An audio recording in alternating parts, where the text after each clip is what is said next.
First off, want to apologize for not getting a full-length video out yesterday. I recorded and did not realize Microsoft, when they updated, turned my microphone off. Again, this is a consistent thing. They always mess with my audio every time there's a Windows update. I should have known better because this has happened so many times before, but I recorded so much and then I'm like, it has no audio. Okay, so today we are going to test out the Water Gunslinger. Let's take a look at what he has. He's got some skill ups into him, which is nice because I don't like doing videos on things that don't have any skill ups. He's not maxed, but he at least has some. So, core unit, initiator unit. Generally, when it says initiator, that means you should be putting super fast speed on it, and it's taking turn 1. That's kind of what initiator means. Skill, launching an offensive at the beginning of a battle. So we have first skill, double hit, damage based on your speed. Second skill, apply one turn mark on the enemy and then attack. This attack won't land as a glancing hit. Deal double damage to boss or enemy that are under inability effect. And then we have the warning shot, attack an enemy 2 times, each with a 80% chance to remove 1 buff and increase the action bar of all allies by 15%. If the buff is successfully removed, additionally grant all allies 1 stack of nullify. So he has fast speed. He also has the dungeon resistance leader skill, which is never, ever going to get used. But you bring him in with super fast speed. He takes turn 1, he strips something, he boosts the attack gauge of everyone, and then potentially grants them a stack of nullify so that they don't actually take debuffs. Can we click on the thing? Why? Oh, we click on this this thing. And then go from there. So he's kind of an opener unit. He also potentially can be good in some dungeons, double damage to boss or enemy under inability effect, and the mark, which is kind of like a brand. So we might want to change the gear on him because speed, crit rate, attack, we would want crit damage and less speed if it's a dungeon situation. But we're going to try him out in a couple areas and we're going to see how he does. We're going to take it in where we would normally take the Dark Pumpkin. He doesn't have as high base speed, so that is kind of working against him, but we're going to try it. We're going to see how it goes. He does still have over 100. Ours is 109. But okay, it's decently fast. Let's see. Let's make sure that we actually get our attack gauge fully boosted and don't get cut. Okay, we can do this. We can move with the next unit now. We get the stun. Do they cut? No, they don't. All right. And then we do water spout. Very nice. We'll take it into this one. However, this Dark Pumpkin is going to be at least 115 base speed. If he doesn't have any more skill ups, he's possibly going to have some more. He's likely going to have even more. Okay, we barely outsped. Do they cut? We get the barrage. We get the stuns. They were going to cut there. Okay. We just barely squeaked by. And we'll do aim shot. We'll try it against this one. I don't think we have to worry too much about them outspeeding. But we'll see how he does after the first round. Okay, so nothing here going to contest turn 1. Let's do a little bit of damage. I'll do a little bit of damage on him. So we still increase the attack bar. Nice. Even if we don't strip anything. Well, we saw we weren't stripping things before, but okay, and then we'll do pop this. 24k. Let's do some blinds. Let's do a little CC there. Okay, not bad, not bad. This one, they could have this on Swift, the Fire Specialist. They could have the Water Specialist on Swift. They could have any number of things on Swift. Let's see what is actually on Swift and how it goes. Because we're not going to be able to strip everything if this guy is the fastest. Okay, no one is the fastest. Well, I mean, just obviously these two are the fastest, but let's do him, I guess. And can we stun? We did get the stuns. He's not really doing much here. We're just seeing him boost up attack gauge. Not really anything. He's not like doing anything crazy. Okay, so we got a mark. How much damage? 15k. Let's see how he performs in this one. I feel like we should be able to outspeed, famous last words, we should be able to outspeed the Water Music Queen. Yeah. And we will do, maybe we'll get some stuns. That's what we're hoping for. Attack gauge pushback. Okay. So it won't land as a glancing hit. Nice. Let's do attack gauge decrease. Let's do double hit.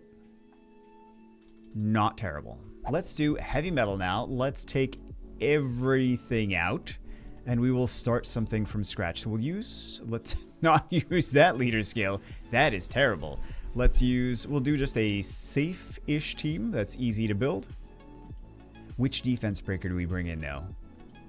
Actually, let's see if we can do... I want an actual defense breaker, though. That's my concern. Let's do this one. We can do that. We can also do the one we took out before. And then we'll bring in... I guess we'll bring this in. And we'll see how that goes. We don't need to do 20 times. We just want to see how it works. So we can strip if the boss actually gets some turns. We can... or if the boss gets buffed, then we can strip that off. So it's not the end of the world. He also has the double down. Oh, we didn't change the gear. We'll change the gear. We'll bring it into some abyss or something. We'll change the gears.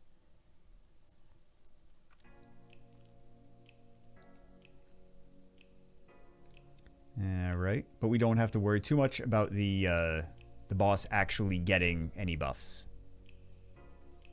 And we do have that opportunity to get the we do have the opportunity to get the mark on it as well. Not too bad.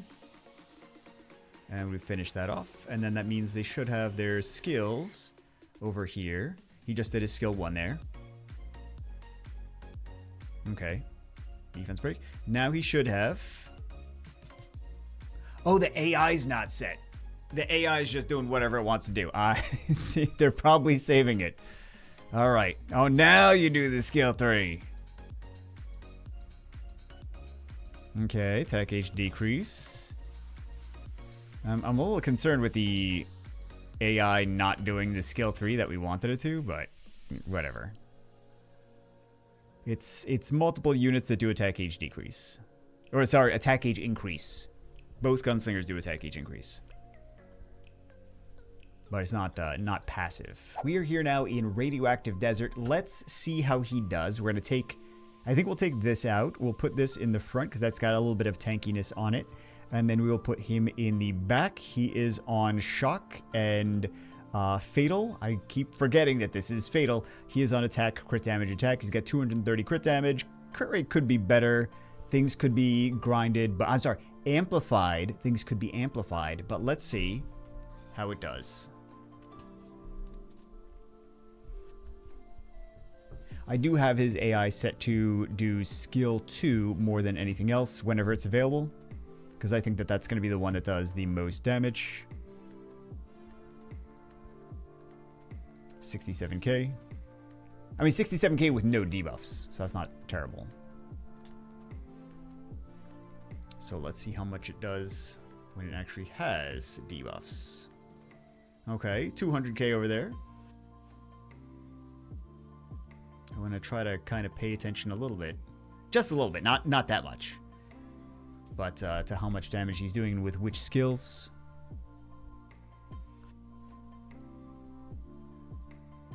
Okay, that was just the... Oh no, that was the skill 3. Okay, 2 million. The Archon's doing a lot of damage though. Okay, 154. And then he just put the mark on. Sadly, we're not seeing how much damage he's doing with the defense break and the mark. With that skill too, I mean. It's doing okay though. I mean, the rest of the team is very strong, but yeah. It is a nice water damage dealer. Nice single target water damage dealer. He could also be useful in the... we don't have that open right now. The clan bosses. 57. Okay, with no debuffs. Yeah, so the weekends are super fun because there's so much content that is not available. So it's like, no guild wars, no clan bosses, no the second kind of arena. I keep forgetting what it's called. Yeah. There's only like regular arena and PvE. So 5.3 million, how much did he wind up doing compared to the other ones? Very comparable, 1.389. Almost as much as the Archon, and a lot of people really like the Archon for the amount of damage that he's able to do, and he does more damage when he's stacked. The Gunslinger doesn't necessarily need to be stacked. He's going to do the same amount of damage regardless. So we'll try him here instead of, because we already have the attack power breaks. I like the fact that she has the shield, but we're going to try...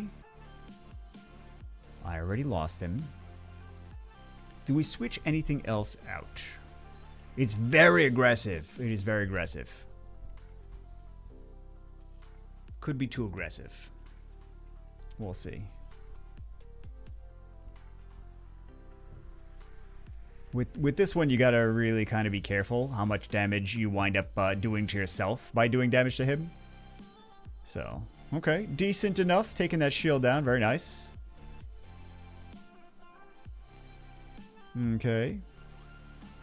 I guess I'm Mr. Mackey now. Okay. Let's get some brands, please. We got 2 brands. Let's get them. And I did try him in the Mental Fortress, actually. But, yeah, taking the... it really was not anything impressive. Taking the Water Ninrat out made it more challenging to actually get the run done, and it was also slower. So not really a fan of him in Mental Fortress. It just worked. It was more frustrating. Not nearly as good. That Water Ninrat is actually better than I expected it to be in Mental Fortress. So okay, we don't have to there we go. Okay. I really hope that is not my new thing, guys. I really hope it's not.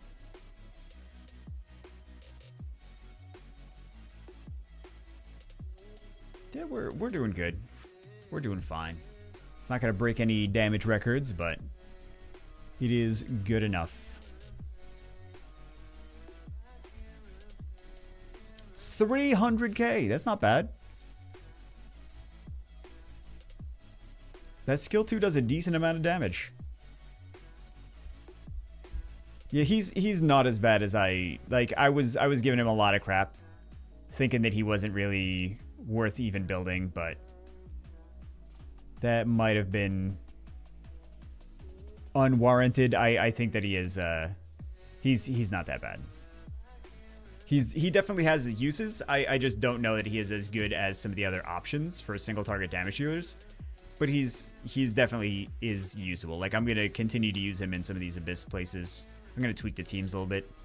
But, yeah. 1 million damage. Not bad. So that is Water Gunslinger. He's still missing 3 skill ups. Cooldown turn here, and then a little bit more damage and cooldown turn here. But really, for what I think he is best for is the damage as a water damage dealer in some of the Abyss areas. And I think this cooldown decrease is going to make... Remember, that damage was like 300,000 damage for that one hit. So I think the decreased cooldown, plus having other things in there that decrease the cooldown as well on it, that's going to be double damage, man. That's going to be quite nice for boosting that damage in those areas. But anyway, that's it for this one. Hope you guys enjoyed it.